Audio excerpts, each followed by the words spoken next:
Ba talagang lasa pag nitib na manok? Ayan Yan, ang masarap ngayon na ulam kasi tag-ulan. Lutong patsa mga kasagol. Natsamba na naman. Ayan mga kasagol Tanggalan ko muna ng sarili niyang tubig para lumabas yung lansa. Ganyan ako pag nagtutulak ng nitib na manok. Ayan na mga kasagol lumabas na yung sarili niyang tubig. Ayan para maalis yung ano niya, yung lansa. Ayan. Saka para madaling lumambot din. Ayan. Tapos papatayuin ko yan. Tapos igisa.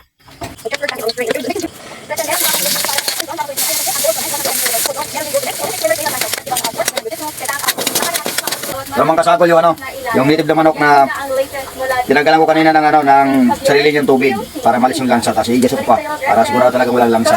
Masarap yung sabor nito kasi maulan. Yari na naman ito yung kanin. Taob naman ang kaldero. Mga kasagol, native chicken. Yan Yan. Masarap din sana ito, may gata. Kaso sabukan ko kasi maulan.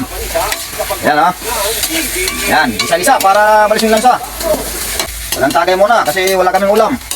Nagdagdagan muna kami sa native na manok. Ito sa probinsya. Hindi mahirap ang ulam pag may mga alaga ka lang. May mga alagang hayop pa lang. Sagol. Okay.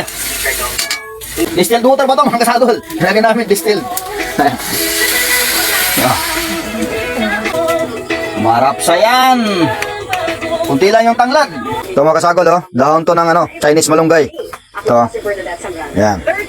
Lagyan namin para masarap yung sabaw.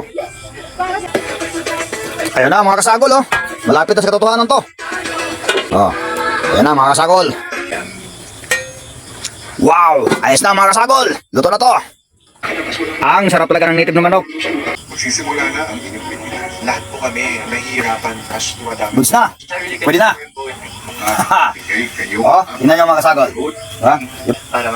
Ayan ang sasabing cooking is an art. Ang daming arte. May Chinese na malunggay, may papaya. Ganun yun mga kasagol. Goods na goods. Yan ang sarap Ayan. Mainit-init pa mga kasagol